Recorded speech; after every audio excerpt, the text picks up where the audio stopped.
First of all, can I just take you directly to that first incident that Angus Houston mentioned there, the shooting killing of an Australian soldier by a member of the Afghan National Army who then fled on foot the scene. What do you make of that? I think it just shows, Virginia, how complicated it is, the situation in which our troops are operating. This has happened a number of times to the US forces, and I think it goes a lot to the fact that if in fact he was someone who had infiltrated the Afghan armed forces and he didn't accidentally fire his weapon, which is not an unusual thing to happen, if in fact he did intentionally kill this Australian, then it really goes to the fact that this is a traumatised society. It's complex and it's traumatised, and anything goes. But our soldiers, I still think our soldiers they may find it a bit harder to maintain that great trust, but I still think they will. We won't go too far into the realm of speculation this morning because we simply don't have the information, but correct. It's interesting that you raise those two possibilities there that we should keep in mind, I guess, an open mind on this. One is accidental firing, and the other then is infiltration and some deliberate targeting. And he may still have run if, as the report says he did, yes. If in fact he accidentally fired his weapon. All right. And that second incident where the Chinook helicopter crashed, they haven't been too unstable recently, have they, the Chinooks? I know the Chinooks are a magnificent machine, and I should state that I came in this morning to talk with you about a Lowy report, a report on the future of Australian Defence Force. Right. Through sheer coincidence, I happen to be the honorary colonel of the Australian Army Aviation Corps, and for us as an aviation corps family, this is a real tragedy. The Army aviators in Afghanistan, with their Chinooks, have been performing extraordinarily well. And I don't believe the Australian public knows half of what they do. They know what the Special Forces do, they know what our mentors do, but they don't know what our magnificent aircrew have been doing in Afghanistan, and the maintainers and those that support them. Our Chinooks have been regularly shot at, regularly hit. They've been forced to the ground. They fly with an American unit, and this is a real tragedy for us, Virginia. Yeah, look, it is in so many respects. Would you like to take a little moment longer, though, and broaden that and tell us exactly, or in more detail, what they've been doing and what particular missions they've been involved in? Well, they've been involved in every aspect of the missions that are conducted by the American aviation brigade to which they are attached. They don't necessarily work only with Australians. Sometimes they work with Australians. Most of the time they work with American units in combat assault, in carrying troops into other locations, in conducting resupply, and in probably the most dangerous of all the activities, conducting medical evacuations. Now, none of us knows what's happened, and I'm yet to contact the Australian Army Aviation Corps to join with them in the condolences.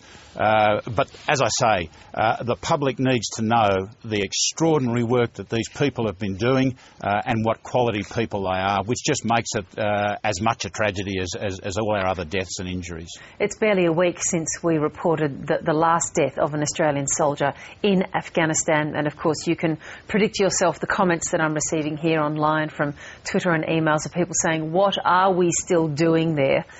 What's your case for us still being there, Jim Molan? Well, I think we have made extraordinary progress. I am amazed. A year ago, had the Americans not put in the full number of troops that they put in, I reckon this country would have gone. We are there in order to stabilise this country so that the government of Afghanistan has at least a fair chance of giving its people a say in how this country is run. This is not a war of national liberation we're fighting. We're fighting a very small group of people who are not popular with the vast majority of Afghans. It's a difficult fight, but it's a fight that can be won. But of course, we're seeing the sacrifices today. So tell us at the point of view then of this Lowy Institute report looking at Australia's involvement and role in Afghanistan. I guess the Defence Force exists. This is a big move from our previous one, it is. From our previous subject. But a Defence Force exists for two reasons: to fight our current wars and to prepare for future wars. And The report, which I have yet to read in detail, but which has come out in a number of sources, essentially says that Australia should get rid of a number of its high-level capabilities, such as air warfare destroyers, lesser number of joint strike fighters, buy our subs directly from the US. And a number of these things aren't bad ideas, and it's always good to look at them. But fundamentally, a report which says that we should provide the low-end capabilities to our allies, the Americans, and they look after the big clever things, really is a strike at our fundamental sovereignty as a nation. Are we to become the white Gurkhas of Asia, providing low-level troops, as we did in the Second and the First World Wars, to our British allies? It's something which I absolutely could not agree with. The basic premise, I believe, on which our Defence Force, our defence policy has been structured in the past, although not funded and implemented, is that because of uncertainty, we maintain as wide a level of capabilities as we possibly can within budget. Yes, but I guess the news today might actually lead some Australian voters to think, you know what, maybe the Institute has a point. It is in our role to try and to do everything and to be everywhere and to be at the front line.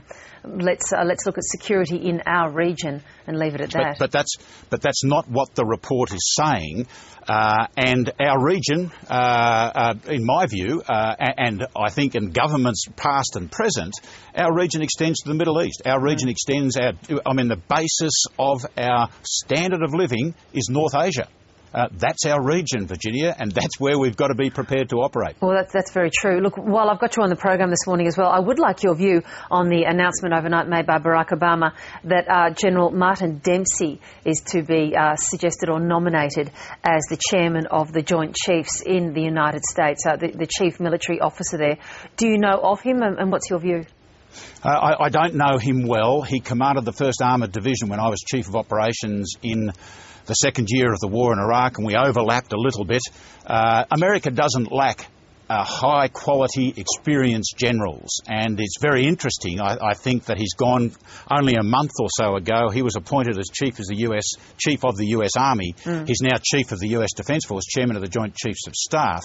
I think what it means for Australia is that the team that's coming in to advise President Obama, that is Panetta as Secretary of Defence, Head of the CIA, David Petraeus, and now Martin Dempsey as Chief of Defence with Hillary Clinton. These are people who know Australia, who know the reluctance of Australia to support their allies. And I've just come back from 3 weeks in the US, and the one thing that I got to every person I spoke to was an underlying resentment of the lack of support that allies have provided to the US over the last 10 years. So an interesting national security team, Virginia.